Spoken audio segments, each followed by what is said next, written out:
आज के वीडियो में हम बात करेंगे कि जब पत्नी 498 का केस करती है तो उसका किस प्रकार से मिसयूज करती है, साथ ही साथ सुप्रीम कोर्ट के द्वारा 498 की धारा को किस प्रकार से कमजोर कर दिया गया है और हस्बैंड को एक बहुत ही बड़ी राहत दी है।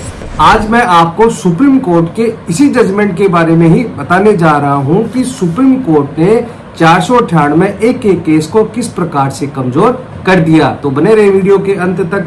मैं हेमंत सैनी एडवोकेट और आप देख रहे हैं हेमंत टनल वीडियो। वीडियो अच्छा लगा हो तो प्लीज इसे लाइक करें। अगर आप चाहते हैं मुझसे जुड़कर तो प्लीज चैनल को सब्सक्राइब जरूर करें। अगर आपकी पत्नी के साथ ऐसा कोई डिस्प्यूट चल रहा है तो यह वीडियो आपके बहुत ही काम में आने वाला है। साथ ही साथ आप एडवोकेट हैं या अभी अभी आपने प्रैक्टिस करना शुरू किया है तो यह वीडियो आपकी भी बहुत ही काम में आने वाला है। आपने यह देखा होगा कि जब पति पत्नी के बीच में नॉर्मल झगड़े होते रहते हैं और यह जो मामला था वह भी इसी प्रकार का मामला था। पति और पत्नी के बीच नॉर्मल झगड़ा हो जाता है और झगड़े के चलते वह सेपरेट यानी अलग अलग हो जाते हैं। जब पत्नी कई दिनों तक अपने पति के पास नहीं आती है, कई बार समझाने के बाद भी वह अपने पति के पास नहीं आती है, तो अंत में पति के द्वारा फैमिली कोर्ट में तलाक की याचिका लगा दी जाती है। और जैसे ही पति के द्वारा तलाक की याचिका लगाई जाती है उसके बाद ही पत्नी के द्वारा उसके पति और घर वालों पर 498 406 323 व 506 के तहत थाने पर एफआईआर दर्ज करवा दी जाती है। जैसे ही एफआईआर दर्ज होती है, एफआईआर दर्ज होने के बाद उसमें इन्वेस्टिगेशन होता है। इन्वेस्टिगेशन पूर्ण होने के बाद उसमें चार्जशीट पेश कर दी जाती है और जब चार्जशीट पेश कर दी जाती है तो हस्बैंड के द्वारा हाई कोर्ट में सीआरपीसी 482 के तहत एक याचिका लगाई जाती है।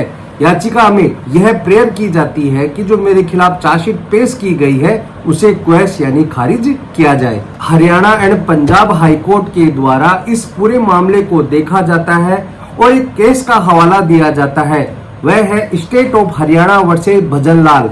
इसके साथ ही आगे क्या कहा गया, ये जो टेबल 7 है उसके तहत ये मामला नहीं आता है, इस कारण से हम इस मामले में इंटरफेयर नहीं कर सकते। और हस्बैंड के द्वारा सीआरपीसी के सेक्शन 482 के तहत हाई कोर्ट में जो याचिका लगाई गई थी उसे डिसमिस कर दिया जाता है। अब हाई कोर्ट के इस आदेश के खिलाफ हस्बैंड के द्वारा सुप्रीम कोर्ट में एक क्रिमिनल अपील दाखिल की जाती है। अब फाइनली आपको यह ध्यान से सुनना है कि सुप्रीम कोर्ट के द्वारा क्या जजमेंट दिया गया। तो वीडियो आपको अच्छा लग रहा है तो प्लीज साथ ही साथ इसे लाइक और सब्सक्राइब जरूर करते रहिए। जो मामला सुप्रीम कोर्ट में पहुंचता है वह मामला है Achin Gupta versus state of Haryana.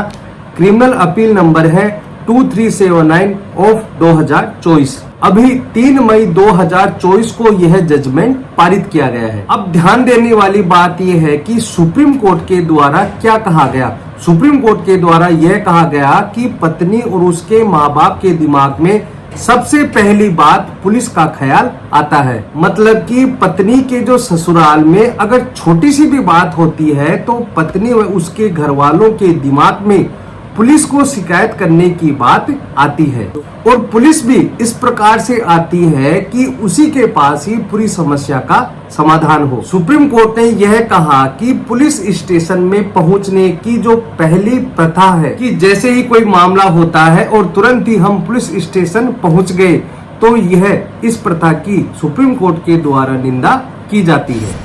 और इस प्रकार की प्रथा से अगर हस्बैंड और वाइफ में कोई समझौता या सुलह हो रहा है तो इस प्रकार की प्रथा से संभावनाएं नष्ट हो जाती हैं। सुप्रीम कोर्ट के द्वारा आगे बात और कही जाती है कि जो अच्छे विवाह की जो नींव होती है वह सहिष्णुता यानी टॉलरेंस और समायोजन यानी एडजस्टमेंट और एक दूसरे का सम्मान करना है।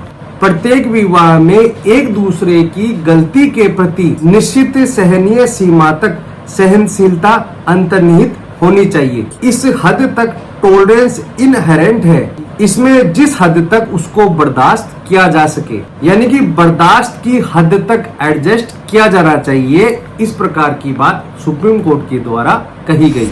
आगे यह भी कहा गया कि छोटे मोटे विवाद, छोटे मोटे मतभेद यह सांसारिक मामले हैं, जो कहा गया है कि यह स्वर्ग में बनाया गया है और उसे बढ़ा चढ़ाकर पेश करने से नष्ट नहीं किया जा सकता है। कहने का मतलब यह है कि पति और उसके घर वालों के द्वारा जो बढ़ा चढ़ाकर जो आरोप लगाए जाते हैं, तो घर स्वर्ग बनने की संभावनाएं इससे नष्ट हो जाती है। आगे सुप्रीम कोर्ट के द्वारा यह भी कहा जाता है कि प्रत्येक वैवाहिक आचरण जो दूसरों के लिए झुंझलाहट का कारण बन सकता है, तो वह क्रूरता की श्रेणी में नहीं आता।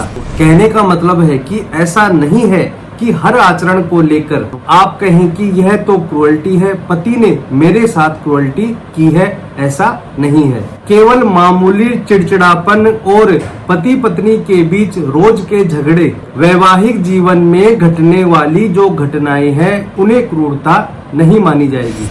साथ ही पुलिस के लिए भी एक महत्वपूर्ण बात कही जाती है कि फिरौती के लिए पति को पकड़ने के लिए पुलिस मशीनरी का उपयोग करना यह गलत है और इसके लिए पुलिस को भी आगाह किया जाता है सुप्रीम कोर्ट के द्वारा। सुप्रीम कोर्ट के द्वारा मन को छू लेने वाली बात और कही जाती है कि पत्नी के माता पिता और उनके रिश्तेदारों के हस्तक्षेप से जोड़ों में एक बहुत बड़ा विवाद उत्पन्न हो जाता है और कहा जाता है कि विवाह में पति और पत्नी के बीच सहिष्णुता यानी टॉलरेंस, एडजस्टमेंट और सम्मान, इन सभी को महत्व देना चाहिए। इसी प्रकार से सुप्रीम कोर्ट के द्वारा पुलिस को आगाह करते हुए यह कहा जाता है कि जब भी पत्नियों की शिकायत पर 498 एक ही शिकायत लिखवाई जाती है, उसमें मैकेनिकल तरीके से 498 नहीं लगाया जा सकता है।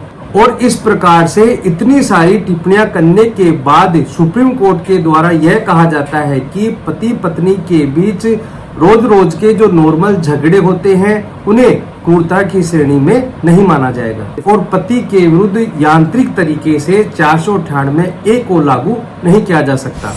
जनरली एलिगेशन को लेकर, छोटे मोटे झगड़े को लेकर, छोटे मोटे मतभेदों को लेकर, आचरण व व्यवहार को लेकर मैकेनिकल तरीके से 498 ए को लागू नहीं किया जा सकता। इसके लिए स्पेसिफिक एलिगेशन होना चाहिए, इसके लिए स्पेसिफिक रोल होना चाहिए। ये सारी बातें सुप्रीम कोर्ट के द्वारा कही गई। इस प्रकार से इस जजमेंट ने 498 ए के केस को कमजोर कर दिया। तो दोस्तों आज के लिए इतना ही। वीडियो अच्छा लगा हो तो प्लीज इसे लाइक करें। अगर आप उसे जुड़कर रहना चाहते हैं तो प्लीज चैनल को सब्सक्राइब जरूर करें और बेल आइकन को जरूर दबाएं, ताकि ऐसे इन्फॉर्मेटिव वीडियो मैं आपके लिए लाता रहूं। धन्यवाद।